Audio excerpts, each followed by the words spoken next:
I am so disappointed with this. Like, I just went back and played it, and I am so disappointed. Like, first thing I gotta point out, this is so short. Like, this is the first, like, major Batman game where you are Batman, and it's like 8 to 10 hours at most. Like, that is ridiculously short. Like, Spider-Man on PS4 was twice as long. Maybe even 3 times as long. And, like, the boss fights. Oh my god, these are some of the worst boss fights I've ever seen. It's just gimmicks. Like, the Bane fight was just so gimmicky. But there's some good things with this. This is not this, but this series has the best stealth in any video game ever. I said it. This has the best stealth in any video game. Not this game, this series. Third thing, and maybe this is just me, but this version of the Joker and everything from City and Asylum is the Joker. When I hear Joker, I hear Mark Hamill, and I hear this version of Mark Hamill. This is Joker. And same with Kevin Conroy's Batman. And the combat. It is perfection. Like, it is so good that there are companies to this day that are still trying to replicate the magic that Rocksteady caught with this. Like, the free flow is so good. It is so good. And another complaint I have with this is the detective mode. There's not really a reason to turn it off. Like, you turn it on and you turn it and you just keep it on. There's no reason to turn it off, it seems like. And the Scarecrow sections, I'm going to be honest, I thought those were kind of repetitive. But yeah, I'm going to be honest. With how short this game is, it doesn't ruin it completely, but it does taint it. 5 out of 10.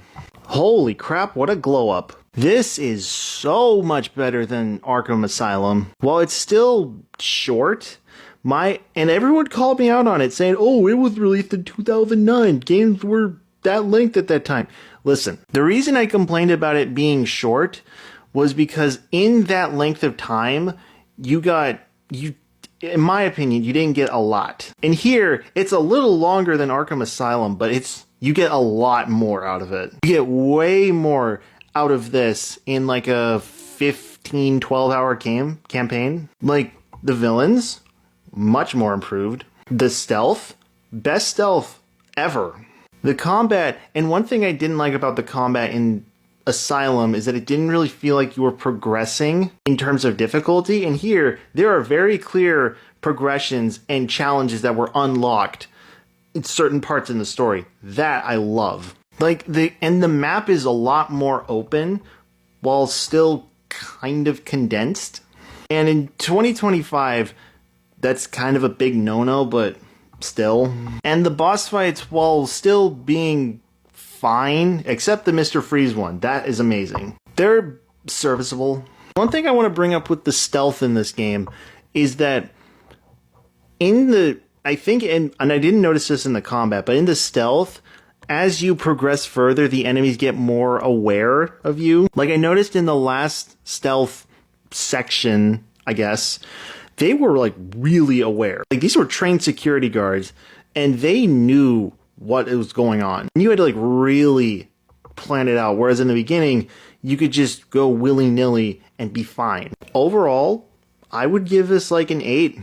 8 out of 10. I would recommend this to someone. You know, I think I lied when I said Hugo Strange was the best. Arkham Knight is the best. So yeah, and in case you're wondering, I just finished it, and this is going to be a little different. I think it's good. I legitimately think it's the best Arkham game. Now, the first thing I gotta bring up, the Batmobile. I think it's a good inclusion. It's just not included in the right spots. Like, the actual activities that you do with the Batmobile are cool. They're fun. The little stealth sections with the Cobra tanks, that was cool. Little weird inclusion there. And all the, fights with the little mini tanks in there, those are cool. I just think why people hate it so much is because in some cases it encourages you to use it, and the map was designed for you to use the Batmobile, but most players would rather glide around Arkham and Gotham rather than use the Batmobile, even though they've always wanted the Batmobile. Anyway, that's just my thoughts, but I want to hear yours. But on to the rest. The villains. Joker, Arkham Knight, Scarecrow. Top 3 best in the series, I'd say. I will say the reveal of the Arkham Knight was kind of fumbled. They fumbled it when they showed the memories of Jason Todd, and they really just, at that point, it was like, oh, the Arkham Knight is Jason Todd. If you weren't paying attention, that would have been a complete shocker to everyone. Now, the stealth, I'm going to be honest, I think it got a little too ambitious because the AI really got amped up in here. They got really smart here. But when I say it's got too ambitious, as in the maps got too big and the layering was a little too big for my taste. And the combat is basically the same. It's just there's like a new shield, brute, and a medic, and all the creative ways you can get behind those guys and just beat them up. It's cool. I think it's like an 8. Yeah. 8 out of 10. I would probably recommend Arkham City. If I was to recommend any Arkham game to anyone, Arkham City is what I would recommend, but this is not. If you wanted to play this instead, I wouldn't blame you.